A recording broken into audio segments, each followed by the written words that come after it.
Assalamualaikum warahmatullahi wabarakatuh. Selamat datang, para pembaca yang budiman. Kali ini, saya ingin berbagi sebuah kisah nyata yang dialami oleh sekelompok mahasiswi yang menjalani KKN di sebuah desa terpencil. Mereka mengira semuanya akan berjalan biasa saja, menjalankan tugas, tinggal bersama, dan menikmati suasana desa. Namun, siapa sangka, di balik ketenangan desa itu, ada sesuatu yang tak kasat mata sedang mengawasi. Kisah ini bukan hanya sekadar cerita seram, tapi juga pengingat bahwa dunia ini menyimpan misteri yang tak selalu bisa dijelaskan. Mari kita simak bersama. Malam itu angin bertiup lirih, membawa aroma lumpur dari tambak yang mengering di ujung desa. Bulan menggantung setengah redup di langit, cahayanya malu-malu menyorot jalanan tanah yang berdebu. 10 mahasiswi itu melangkah perlahan, menatap bangunan tua yang akan mereka tinggali selama 3 bulan ke depan. Sebuah poli persalinan yang sudah 5 tahun terbengkalai, berdiri sendirian di tepi desa, dikelilingi ilalang setinggi pinggang dan pohon pisang yang daunnya layu diterpa angin malam. Dwi, salah satu dari mereka, melirik ke arah teman-temannya. Raut wajah mereka seragam, ragu-ragu. Tak ada yang benar-benar ingin bermalam di sana, tapi pilihan mereka terbatas. Balai desa terlalu terbuka, tanpa pagar dan jauh dari rumah warga. Di sini, setidaknya ada tembok yang bisa memberi mereka rasa aman, meskipun kondisinya suram dan berdebu. Gak enak rasane, gumam Dian, mahasiswi asal Lombok yang belum lama ini belajar bahasa Jawa. Dwi mengangguk pelan. Sejak pertama kali melihat bangunan ini, ada sesuatu yang menggelitik nalurinya, sesuatu yang membuat bulu kuduknya meremang meskipun udara tak sedingin itu. Bukan hanya karena alang-alang yang liar atau cat dinding yang mengelupas. Ada sesuatu di udara, suatu keheningan yang terasa salah. Bu Ani, bidan desa yang mengantar mereka ke tempat ini, berdiri di luar pintu. Senyumnya tipis, dan ia tidak beranjak dari ambang pintu. Embok meniko badai dipun bersihakan rumin, katanya dengan nada terburu-buru. Saya nggak bisa ikut bantu, masih ada pasien di rumah. Tanpa banyak bicara, ia berbalik dan pergi. Langkahnya cepat, seakan tak ingin berada di sana lebih lama dari yang diperlukan. Dwi bertukar pandang dengan teman-temannya. Tak ada pilihan lain. Dengan sapu lidi dan kain pel seadanya, mereka mulai membersihkan. Tapi semakin dalam mereka masuk ke dalam poli itu, semakin jelas bahwa tempat ini menyimpan sesuatu yang tak seharusnya mereka ganggu. Sesuatu yang menunggu dalam diam. Dwi menarik napas panjang, mencoba mengabaikan perasaan tak nyaman yang sedari tadi mengusik benaknya. Ia memandang teman-temannya satu persatu. Wajah mereka menampakkan lelah setelah perjalanan panjang dari Surabaya, tapi ada sesuatu di mata mereka yang tak bisa disembunyikan, rasa cemas yang perlahan merambat masuk ke dalam hati masing-masing. 10 orang mahasiswi ini datang dari berbagai daerah, tapi mereka disatukan oleh satu hal, tugas kuliah kerja nyata, KKN, dari kampus mereka, sebuah sekolah tinggi ilmu kesehatan ternama di Jawa Timur. Mereka ditempatkan di desa terpencil ini untuk melakukan penyuluhan kesehatan, terutama dalam bidang kebidanan dan persalinan. Dwi, yang sejak awal tampak lebih tenang dibandingkan yang lain, sebenarnya juga merasakan hal yang sama. Ia berasal dari Malang, seorang mahasiswa tingkat akhir yang dikenal cerdas dan cukup berani. Berbeda dengan Dian, sahabatnya yang berasal dari Lombok, yang masih terbata-bata berkomunikasi dalam bahasa Jawa dan sering terlihat canggung. Di antara mereka ada Sinta, gadis berkacamata yang selalu membawa buku catatan kecil di tangannya. Lalu ada Wati, yang paling ceria, sering mencoba mencairkan suasana dengan leluconnya meski malam itu pun ia tak banyak bicara. Yang lain juga tak kalah beragam, ada Rina, Ayu, Lilis, Mira, Yuni, dan Ririn. 10 orang dengan latar belakang berbeda, tapi kini harus bertahan bersama dalam satu tempat yang sama. Bangunan tempat mereka akan tinggal selama 3 bulan ke depan adalah sebuah poli persalinan yang sudah 5 tahun terbengkalai. Dari luar, temboknya masih kokoh, tapi ilalang dan tanaman liar yang tumbuh di sekelilingnya menandakan bahwa tempat ini sudah lama tak dihuni. Ada beberapa ruangan di dalamnya, satu ruang persalinan, beberapa kamar pasien, dan dapur kecil di bagian belakang. Hari itu, setelah mendapat izin dari kepala desa dan dikenalkan pada Bu Ani, bidan desa yang bertugas di sana, mereka diberi 2 pilihan tempat tinggal, balai desa atau poli persalinan ini. Balai desa lebih terbuka, tanpa pagar, dikelilingi sawah dan tambak, sementara poli ini punya tembok dan pagar meskipun kondisinya lebih sepi. Setelah berdiskusi, mereka memilih poli ini, berpikir bahwa tempat tertutup lebih aman bagi 10 perempuan yang harus tinggal sendiri di desa asing. Tapi ada sesuatu yang terasa ganjil. Sejak awal, Bu Ani enggan melangkahkan kaki masuk ke dalam bangunan ini. Ketika ditanya, ia hanya tersenyum tipis dan mengatakan bahwa dirinya masih ada urusan lain. Mereka berusaha mengabaikannya. Dengan membawa peralatan seadanya, mereka mulai membersihkan ruangan-ruangan yang penuh debu, mengangkat tikar dan kasur yang tampak lusuh, menyapu lantai yang tertutup kotoran. Saat membersihkan ruang persalinan, Dwi memperhatikan bercak-bercak merah kecoklatan di lantai. Darah? Ia tak yakin, tapi ia memutuskan untuk tidak banyak berpikir. Senja mulai turun ketika mereka akhirnya selesai beres-beres. Satu persatu mereka duduk di teras poli, mengelap keringat dan mencoba menikmati semilir angin yang bertiup dari arah tambak. Dian meneguk air dari botolnya, lalu bergumam pelan, "Kok rasanya aneh, ya?" Sinta menoleh. "Aneh kenapa?" Dian menggeleng, tampak enggan menjelaskan lebih jauh. Malam pun datang perlahan. Lampu di poli menyala, menerangi ruangan yang kini terasa lebih bersih. Tapi tetap saja, ada sesuatu di udara yang tidak bisa dijelaskan. Dwi menatap keluar. Sejauh mata memandang, hanya ada gelap dan bayangan pohon-pohon pisang yang bergerak di tiup angin. Dan di antara bayang-bayang itu, ia merasa ada sesuatu yang mengawasi mereka. Jangan lewatkan cerita menarik lainnya. Subscribe dulu sebelum lanjut. Malam pertama berlalu tanpa gangguan. Kepenatan setelah seharian membersihkan poli membuat mereka tertidur lelap, meski suara jangkrik dan angin yang menderu di luar sesekali membuat sebagian dari mereka terbangun. Namun, keseimbangan itu mulai goyah di hari kedua. Pagi itu, mereka bangun dengan tubuh yang lebih segar. Dwi dan Dian memanaskan air di dapur, sementara yang lain sibuk menyiapkan data penyuluhan. Jadwal hari itu adalah survei rumah-rumah warga, membagi kelompok menjadi 5 tim, masing-masing 2 orang. Ketika matahari mulai meninggi, mereka berpencar, menyusuri jalanan tanah yang membelah tambak dan sawah. Desa ini memang sepi, rumah-rumah warga berjauhan, dan kebanyakan hanya dihuni orang-orang tua. Dwi dan Dian mendapat jatah wilayah paling ujung, dekat dengan tambak-tambak kosong yang sudah mengering. Mereka menyapa warga satu persatu, menanyakan data kesehatan, memberikan penyuluhan, lalu menaburkan bubuk abate di bak mandi untuk memberantas jentik nyamuk. Hampir seluruh rumah yang mereka datangi menyambut dengan ramah. Namun, saat siang menjelang, mereka menyadari ada satu rumah di ujung jalan yang belum mereka kunjungi. Rumah itu berdiri sendirian, sedikit terpisah dari rumah-rumah lain. Bangunannya sederhana, berdinding anyaman bambu, dengan halaman tanah kosong yang gersang. "Rumah Iki Durung," kata Dwi, menunjuk bangunan itu. Dian menatap rumah itu ragu-ragu. "Kok sepi, ya?" Dwi menarik napas, mencoba mengabaikan perasaan tak nyaman yang kembali merayap di dadanya. Ia melangkah mendekat, mengetuk pintu pelan. "Assalamualaikum." "Permisi, Bu." Tak ada jawaban. Dwi mengetuk lagi, kali ini lebih keras. Dari dalam, terdengar suara gesekan halus, seperti sesuatu yang disisir pelan. "Permisi, Bu. Kami mahasiswa yang KKN, mau penyuluhan kesehatan." Hening. Ketika Dwi hampir menyerah, suara berat, parau, dan nyaris tak terdengar menyahut dari dalam. "Monggo, mlebu." Mereka saling bertatapan, sebelum akhirnya Dwi mendorong pintu yang ternyata tak terkunci. Daun pintu berderit pelan, membuka sedikit celah. Udara pengap menyeruak keluar, membawa aroma apek yang membuat Dian langsung menutup hidungnya. Di dalam, seorang nenek duduk membelakangi mereka di atas dipan bambu. Rambutnya panjang, kusut, dan keabu-abuan, terus disisir pelan dengan sisir kayu. "Jenengan sinten, Mbah?" tanya Dwi, suaranya berusaha terdengar ramah. Tak ada jawaban. Nenek itu terus menyisir rambutnya, tanpa menoleh sedikit pun.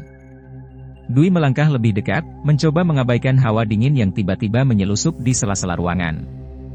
"Kula saking mahasiswa, Mbah badhe penyuluhan." Nenek itu berhenti menyisir, tapi masih membelakangi mereka. Suaranya terdengar serak, seperti berasal dari tenggorokan yang kering. "Tinggal, duekan." Dwi melirik Dian yang mulai gelisah. Tinggal kalih sinten, Mbah?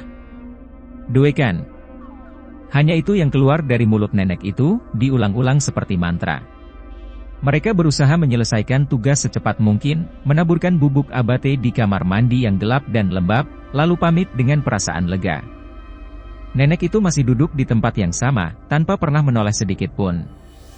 Namun, ketika mereka melangkah keluar, Dian tiba-tiba menepuk bahu Dwi pelan. Dwi, rambut kokoyo, rontok kabeh, yo. Dwi menoleh ke lantai. Di bawah dipan bambu tempat nenek itu duduk, berserakan helai-helai rambut putih, seperti sudah terkumpul selama bertahun-tahun. Mereka mempercepat langkah, menahan napas hingga tiba di rumah posyandu tempat teman-teman mereka berkumpul. Saat data diperiksa, ada yang janggal. Nama nenek itu tidak ada dalam daftar warga. Sampean yakin dari rumah Endi? Tanya Bu Mita, pengurus posyandu, dengan alis berkerut. Dwi menyebutkan ciri-ciri rumahnya. Seketika wajah Bu Mita pucat. Rumah iku, wes ambruk, bak wes suwe kosong. Wis ora ana wong manggon ning kono. Dwi merasa jantungnya berdegup lebih kencang. Tapi sebelum ia sempat bertanya lebih jauh, Bu Mita sudah memotong. Wes, ora usah diomong-omong no. Caluk ngapura wae lek ono sing keliru. Sejak saat itu, udara di desa terasa lebih dingin. Dan malam-malam di poli persalinan tak lagi sepi. Malam itu, suasana di poli persalinan terasa lebih sunyi dari biasanya. Angin malam bertiup lembut dari arah tambak, menyelinap masuk melalui celah-celah jendela kayu yang sudah tua. Dwi dan teman-temannya duduk melingkar di ruang tengah, masing-masing sibuk dengan pikirannya sendiri. Sejak kejadian siang tadi, tak ada yang benar-benar ingin membahasnya, tapi ketegangan tergambar jelas di wajah mereka.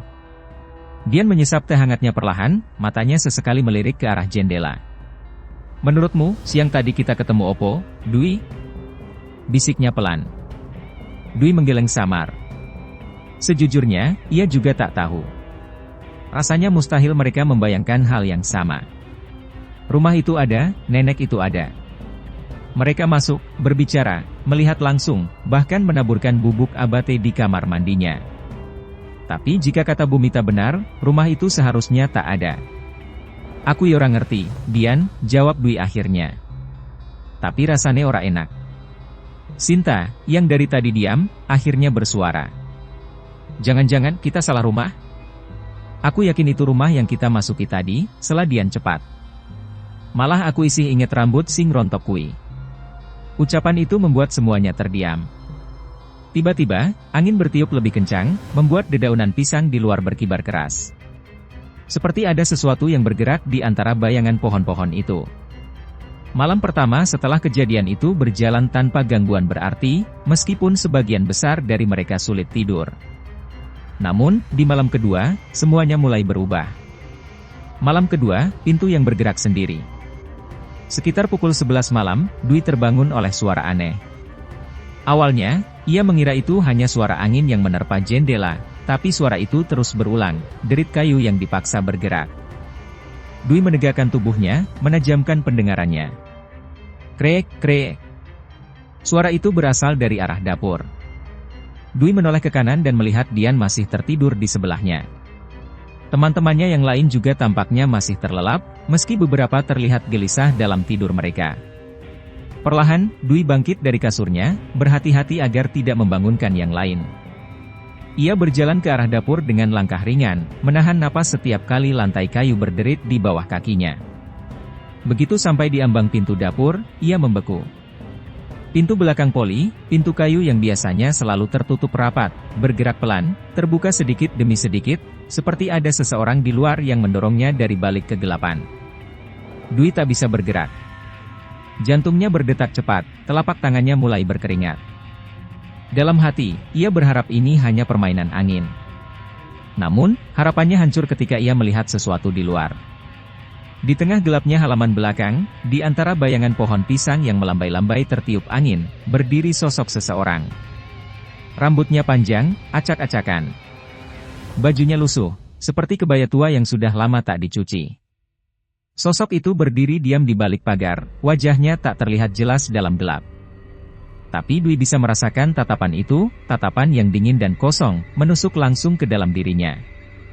Tubuh Dwi membeku. Ia ingin berteriak, tapi suaranya tercekat di tenggorokan. Saat itulah sosok itu mulai bergerak. Pelan-pelan, satu langkah ke depan, lalu satu langkah lagi. Dan Dwi sadar, pagar itu tertutup. Tidak mungkin ada orang yang bisa masuk tanpa membuka gerbang. Seolah tahu bahwa Dwi sedang berpikir seperti itu, sosok itu tiba-tiba menoleh cepat, dan pada saat yang sama, pintu dapur tertutup sendiri dengan keras. Brak! Dwi tersentak mundur, jantungnya hampir melompat keluar dari dadanya. Saat itu juga, terdengar suara teriakan dari dalam ruangan. Malam ketiga, suara ketawa di kamar mandi. Setelah kejadian di malam kedua, Dwi tak berani menceritakan apa yang ia lihat. Ia takut menambah ketakutan yang sudah mulai merayapi teman-temannya. Namun, di malam ketiga, giliran mereka yang merasakan sendiri teror itu. Sekitar tengah malam, suara aneh kembali terdengar. Kali ini, bukan dari dapur, melainkan dari kamar mandi yang terletak di sudut bangunan. Awalnya, hanya suara gemericik air. Plok, plok, plok. Seperti ada yang menetes dari keran. Mira, yang kebetulan masih terjaga, mendengarnya lebih dulu. Ia mengira ada yang lupa menutup keran, jadi dengan malas, ia bangkit dan berjalan menuju kamar mandi. Begitu mendekat, suara air itu berhenti. Mira menghela napas, lalu meraih pegangan pintu kamar mandi dan mendorongnya pelan. Lampu kamar mandi menyala, tapi ruangan itu kosong. Namun, saat Mira hendak berbalik, suara lain terdengar. Hihihihi. Tawa lirih seorang perempuan. Suara itu datang dari dalam kamar mandi, meskipun tak ada siapa-siapa di sana. Mira membeku. Ia ingin lari, tapi tubuhnya terasa kaku. Kemudian, dalam pantulan cermin kamar mandi, ia melihat sesuatu. Di pojokan ruangan, di bawah pancuran yang sudah lama tak digunakan, tampak sosok wanita berambut panjang, duduk dengan kepala tertunduk. Bajunya basah kuyup, dan tangannya perlahan-lahan terangkat ke depan, seperti ingin meraih sesuatu. Tapi yang paling mengerikan adalah matanya, kosong dan hitam, menatap Mira dari balik rambut yang menutupi sebagian wajahnya. Mira ingin berteriak, tapi tenggorokannya tercekat. Tiba-tiba, sosok itu menoleh cepat ke arah cermin, langsung menatap Mira dengan ekspresi menyeramkan. Dan saat itulah, lampu kamar mandi berkedip 2 kali, sebelum mati sepenuhnya. Dalam gelap, Mira mendengar suara napas berat tepat di sebelah telinganya. Seketika, jeritan panjang menggema di seluruh poli persalinan. Malam itu, tak ada yang bisa tidur. Dan sejak saat itu, mereka tahu, mereka tidak sendirian di tempat itu. Sebelum kita lanjut, pastikan kamu sudah subscribe supaya terus mendapatkan cerita menarik. Malam itu, poli persalinan terasa lebih mencekam dari sebelumnya. Sejak jeritan Mira menggema di seluruh ruangan, tak ada satupun dari mereka yang berani memejamkan mata. Beberapa dari mereka duduk merapat di sudut ruangan, saling berpegangan tangan dalam diam. Dian terus memegangi tangan Dwi, jari-jarinya dingin dan gemetar.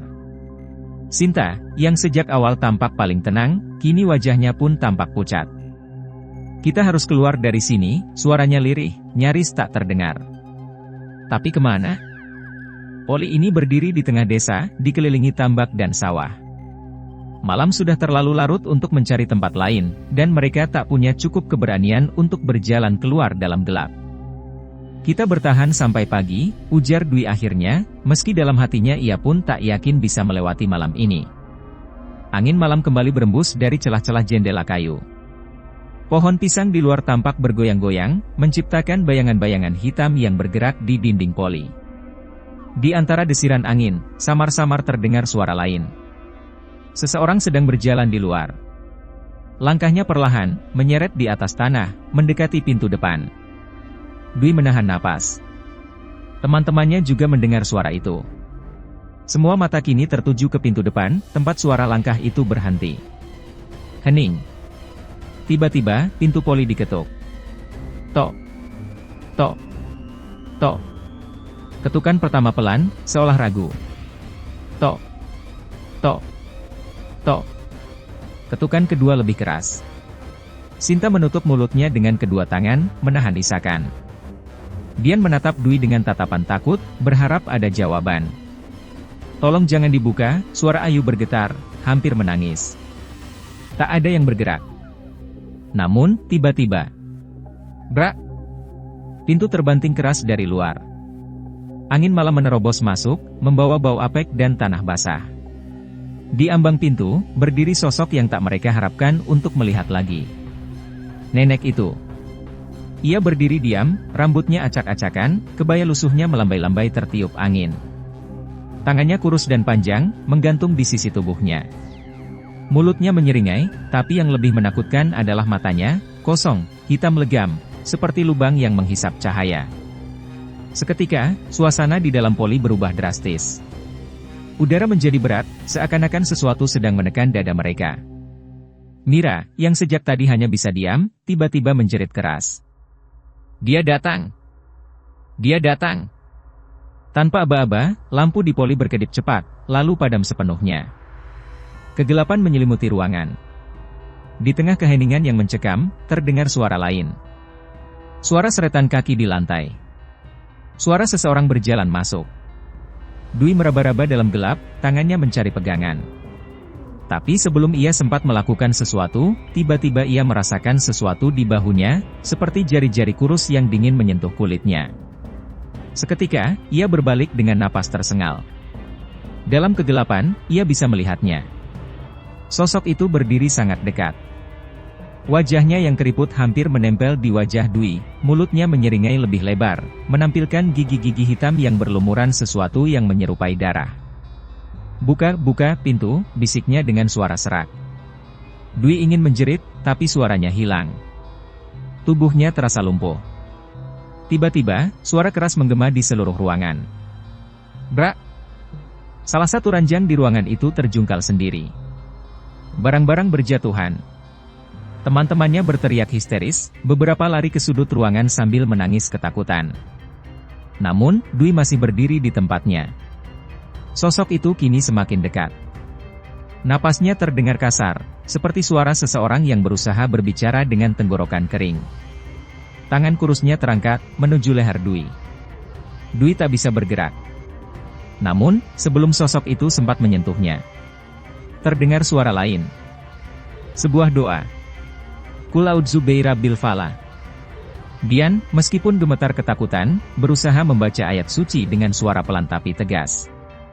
Dwi merasakan cengkraman di tubuhnya mulai mengendur. Suara napas berat itu berubah menjadi geraman marah. Sinta, yang akhirnya sadar, ikut membaca doa yang sama. Begitu pula dengan Ayu, Yuni, dan beberapa lainnya. Suara mereka gemetar, tapi semakin lama semakin lantang. Sosok itu mulai bergetar, tubuhnya tampak melayang sedikit dari lantai. Wajahnya yang mengerikan kini menyeringai lebih lebar, tapi kali ini, ada sesuatu yang berbeda, seperti ketakutan. Kemudian, dalam sekejap, ia menjerit keras. Jeritan itu menggema, menusuk telinga mereka. Lalu, secepat ia datang, sosok itu menghilang. Lampu di poli menyala kembali, meskipun redup. Angin malam berhenti bertiup.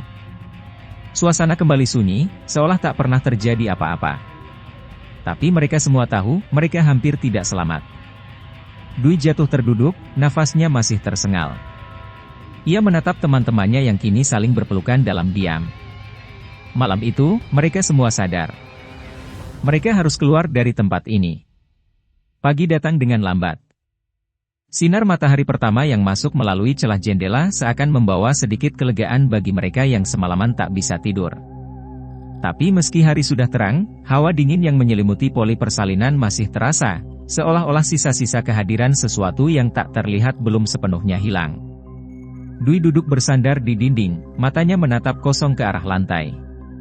Ia masih bisa merasakan dinginnya sentuhan jari-jari kurus itu di bahunya. Dian duduk di sebelahnya, wajahnya masih pucat, tapi ia berusaha untuk tetap tenang.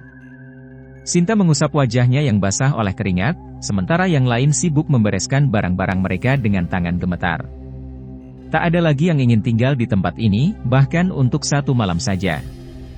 Kita harus pergi sekarang, ujar Ayu dengan suara serak. Tak ada yang membantah. Namun, sebelum mereka sempat mengemasi barang-barang sepenuhnya, terdengar suara dari luar. Langkah kaki. Bukan suara menyeret yang mereka dengar semalam, melainkan langkah kaki seseorang yang nyata. Pintu poli diketuk 3 kali. Mereka semua tersentak, saling bertatapan dengan napas tertahan. Namun kali ini, suara yang terdengar dari luar adalah suara yang mereka kenal. "Mbak, ini saya, Bu Ani," ujar suara perempuan dari balik pintu. Dwi buru-buru bangkit dan membuka pintu. Di luar, berdiri Bu Ani, bidan desa yang kemarin mengantar mereka ke tempat ini. Di belakangnya, ada Bu Mita, beberapa warga desa, dan, yang paling mengejutkan, dosen pembimbing mereka. "Kalian tidak apa-apa?" tanya Bu Ani dengan wajah khawatir. Seketika, benteng ketahanan mereka runtuh. Mira langsung menangis, diikuti oleh beberapa teman yang lain. Ririn bahkan sampai terisak sambil memeluk Sinta. Ketakutan yang mereka tahan sejak beberapa hari terakhir akhirnya pecah. Dosen pembimbing mereka, Pak Rahmat, melangkah masuk dan melihat keadaan ruangan yang berantakan. "Saya sudah dihubungi orang tua kalian. Mereka khawatir setelah kalian mengabari soal gangguan di tempat ini," katanya dengan nada tenang. Bu Ani menarik napas dalam sebelum akhirnya berkata, "Maaf, saya seharusnya sudah bicara sejak awal." Dwi menatapnya. "Apa maksudnya, Bu?" Bu Ani menoleh ke Bu Mita yang tampak gelisah. Perempuan parubaya itu menghela napas panjang sebelum mulai bicara. "Memang benar, poli ini sudah lama tidak digunakan," katanya lirih. "Tapi bukan hanya karena sudah tak dipakai. Ada kejadian di sini dulu." Dwi dan teman-temannya mendengarkan dengan saksama, meski sebagian dari mereka masih gemetar. Beberapa tahun lalu, ada seorang perempuan tua bernama Bu Muna. Dia tinggal sendirian di rumahnya di ujung desa, lanjut Bu Mita. Dia dikenal sebagai seorang lintah darat, sering meminjamkan uang dengan bunga yang besar. Banyak warga yang terpaksa berhutang padanya karena kesulitan ekonomi. Dwi merasa tubuhnya menegang. "Nama itu?" Bu Mita melanjutkan, karena sering menagih utang dengan kasar, warga mulai membencinya. Sampai suatu hari, ia ditemukan meninggal di rumahnya.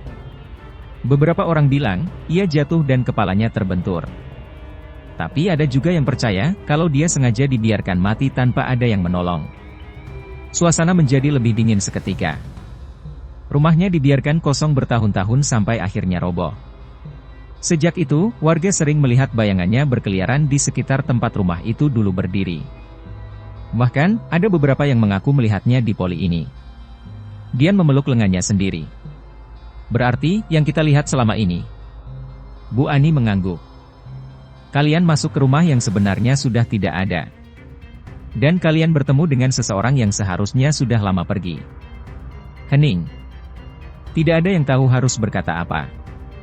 Setelah beberapa saat, Pak Rahmat berdeham pelan dan menepuk bahu Dwi.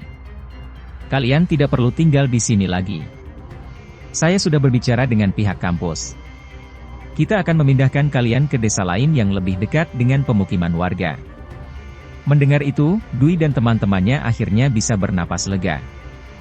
Tanpa membuang waktu, mereka segera mengemasi barang-barang mereka. Beberapa warga membantu, sementara Bu Ani dan Bu Mita tetap mengawasi mereka. Tak ada yang berani bicara banyak, tapi sorot mata warga yang menemani mereka mengisyaratkan sesuatu, mereka tahu, mereka mengerti, dan mereka ikut merasa ngeri dengan apa yang terjadi. Saat keluar dari poli, Dwi menoleh sekali lagi ke bangunan itu. Cahaya matahari pagi menyinari temboknya yang kusam, membuatnya terlihat seperti bangunan biasa, seakan-akan tidak ada sesuatu yang mengerikan terjadi di dalamnya. Namun, sebelum ia benar-benar berpaling, sesuatu membuatnya merinding. Di salah satu jendela poli, di balik kaca yang berdebu, ia melihat sesuatu. Bayangan samar seorang perempuan tua, berdiri diam, menatapnya dengan mata hitam kosong.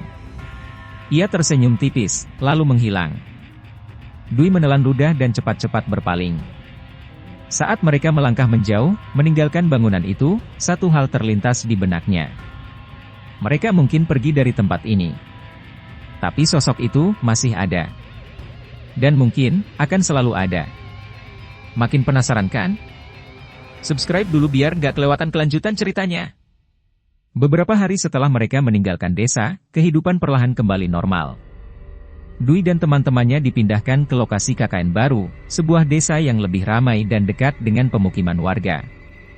Tidak ada lagi poli tua yang terbengkalai, tidak ada lagi suara pintu berderit di malam hari, dan tidak ada lagi bayangan yang mengintai dari balik kegelapan.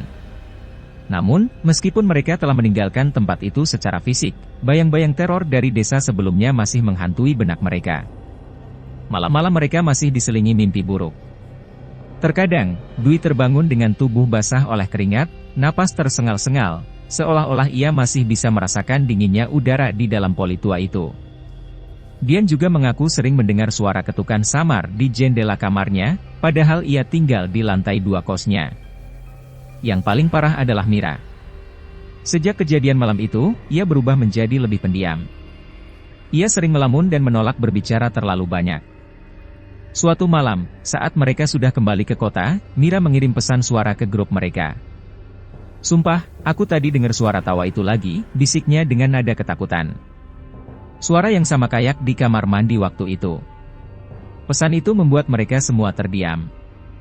Namun yang paling mengganggu adalah Dwi. Sejak pulang dari desa itu, ia selalu merasa ada yang mengikutinya. Setiap kali berjalan di lorong kampus yang sepi, ia merasa ada bayangan yang bergerak di sudut matanya. Setiap kali ia menutup mata di malam hari, ia melihat sosok itu berdiri di sudut kamarnya, hanya diam, mengawasinya dalam kegelapan. Ia tak pernah menceritakan hal ini pada siapapun. Hingga suatu malam, semuanya menjadi lebih jelas. Dwi baru saja selesai mengerjakan tugasnya ketika listrik di kamarnya tiba-tiba mati. Kegelapan menyelimuti ruangan, hanya tersisa cahaya bulan yang masuk melalui jendela. Lalu, ia mendengarnya. Ketukan pelan di pintu kamarnya. Tok, tok, tok. Dwi membeku. Tidak ada siapapun di rumah malam itu. Teman-teman kosnya sedang pulang kampung, dan ia yakin pintu gerbang sudah dikunci rapat. Ketukan itu terdengar lagi. Kali ini lebih keras. Tok, tok, tok. Dengan tangan gemetar, Dwi perlahan melangkah ke arah pintu. Ia berusaha berpikir logis, mungkin ini hanya teman kosnya yang kembali lebih awal. Tapi saat ia hendak meraih gagang pintu, sebuah suara terdengar dari balik pintu. Suara serak, pelan, tapi jelas.